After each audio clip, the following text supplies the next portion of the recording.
Bonsoir. Je viens de le dire, vous avez donné une conférence concernant un thème ô combien important, un essai clinique à venir dans le domaine oncopédiatrique et notamment le cancer du cerveau chez les enfants. Parlez-nous de cet essai. Cet essai devra répondre à un défi majeur dans ce type de pathologie qui est d'essayer d'améliorer les traitements et notamment essayer de réduire la toxicité des traitements pour que les enfants gagnent en qualité de vie et peut-être aussi dans d'autres domaines.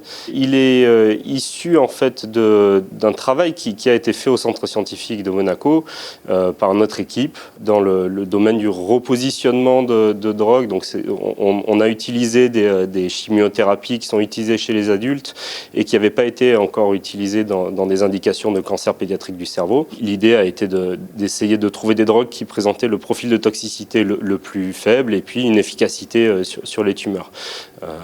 Partant de là, on a découvert qu'une drogue, une molécule, un médicament qui s'appelle l'axitinib, pouvait avoir une efficacité sur les cancers pédiatriques du cerveau. Un point sur l'évolution de la science concernant les cancers du cerveau, notamment chez les enfants. On a l'impression parfois qu'il n'y a pas d'issue. On a progressé dans ce domaine ?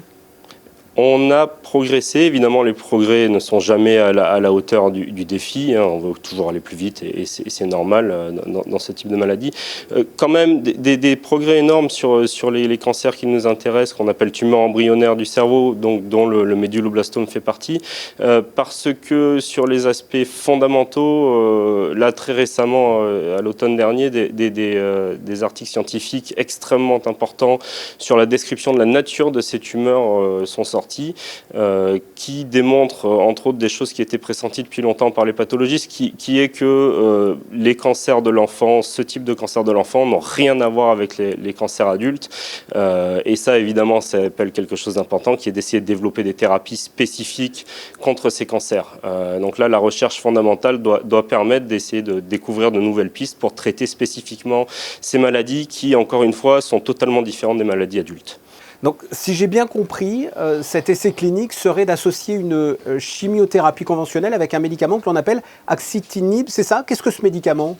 Ce sont des médicaments qui ont été créés pour étouffer les tumeurs en empêchant leur vascularisation. C'est-à-dire que les tumeurs, quand elles se développent, quand elles grossissent, elles vont attirer des vaisseaux sanguins pour avoir un apport en oxygène, en nutriments, etc.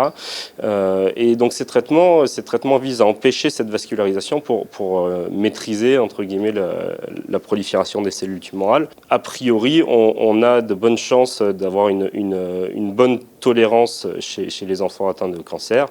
Et ça a d'ailleurs été en partie démontré par des études précédentes. Donc on a quelque chose qui nous laisse espérer que effectivement cette molécule permettra d'améliorer les traitements des enfants.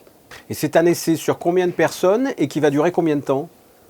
Alors c'est un essai de phase 1 qui vise justement à évaluer d'abord la toxicité de la molécule ou l'absence de toxicité, on espère, qui dans un deuxième en tout cas dans un deuxième objectif, vise à évaluer une efficacité contre les tumeurs, puisque c'est ce qu'on recherche évidemment, et qui doit enrôler 36 enfants, en impliquant 8 centres hospitaliers de référence en France.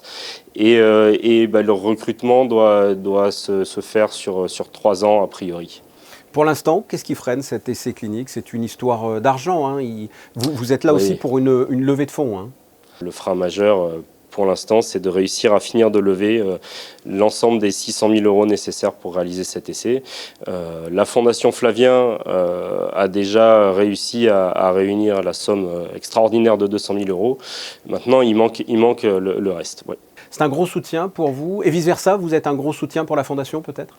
C'est un énorme soutien pour nous, évidemment, puisque là, donc après 6-7 années de travail en commun et des sommes très importantes que la Fondation Flavien a allouées à la recherche au centre scientifique, on a la chance d'arriver à cet essai et ça, c'est vraiment partie de cette association.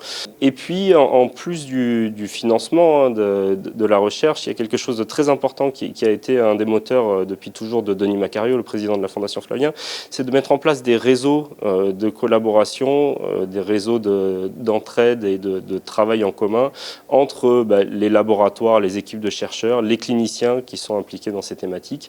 Et vraiment, la proposition d'essais cliniques qu'on a aujourd'hui, elle est pas seulement issue de ce financement direct de la recherche, mais aussi de cette mise en place des réseaux, puisque les cliniciens qui ont vocation à mener cet essai clinique dans le grand pays voisin sont rentrés en contact avec nous par le biais, par l'entremise de la Fondation Flavien.